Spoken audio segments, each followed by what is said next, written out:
नमस्कार, मी दयानंद पाटील, सहाय्यक पोलीस निरीक्षक, सायबर सेल, नांदेड. अन्न, वस्त्र आणि निवारा सोबतच सायबर सुरक्षा. हो, सायबर सुरक्षा आता गरजेची झालेली आहे. आपण पाहतो की समाजातील बहुतेक घटक जे आहेत, सर्वजण मोबाईल फोन आणि इंटरनेट साधनांचा विविध व्यवहारासाठी वापर करत असतात. त्यामुळे आपण जे आहे सायबर साक्षर असणं गरजेचं आहे.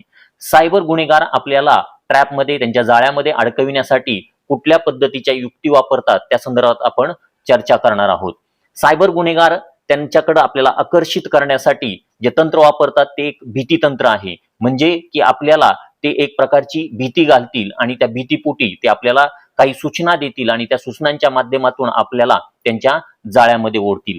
ती भीती कशाची असेल? डिजिटल अरेस्टची असेल. डिजिटल अरेस्ट म्हणजे त्यामध्ये आपल्याला मोबाईल फोनच्या माध्यमातून, व्हॉइस कॉलच्या माध्यमातून तुम्हाला अटक केलेली आहे अशा पद्धतीची भीती घालतील आणि त्यांनी दिलेल्या सूचना आपल्याला पाळायला सांगतील. याशिवाय जे आहे आपले बँक अकाउंट बंद पडणार आहे, आपली केवायसी करा अन्यथा बँक अकाउंट ऑपरेट होणार नाही, किंवा इतर आपले लाईट कनेक्शन आहे, एटीएम कार्ड आहे, डेबिट कार्ड आहे, या संदर्भाच्या भीती आपल्याला घातल्या जातील आणि काही सूचना देतील आणि त्या सूचना आपण पाळल्यानंतर आपोआपच आपण त्यांच्या जाळ्यामध्ये अडकणार आहोत.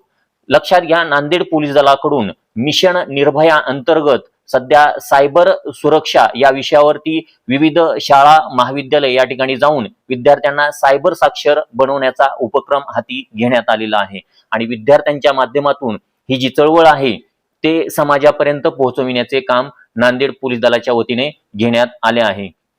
आपण देखील या चळवळीचा, या उपक्रमाचा भाग होऊया. ही जी माहिती आहे ती जास्तीत जास्त लोकांपर्यंत पाठवूया आणि जास्तीत जास्त समाजातील लोकांना सायबर साक्षर करूया. धन्यवाद.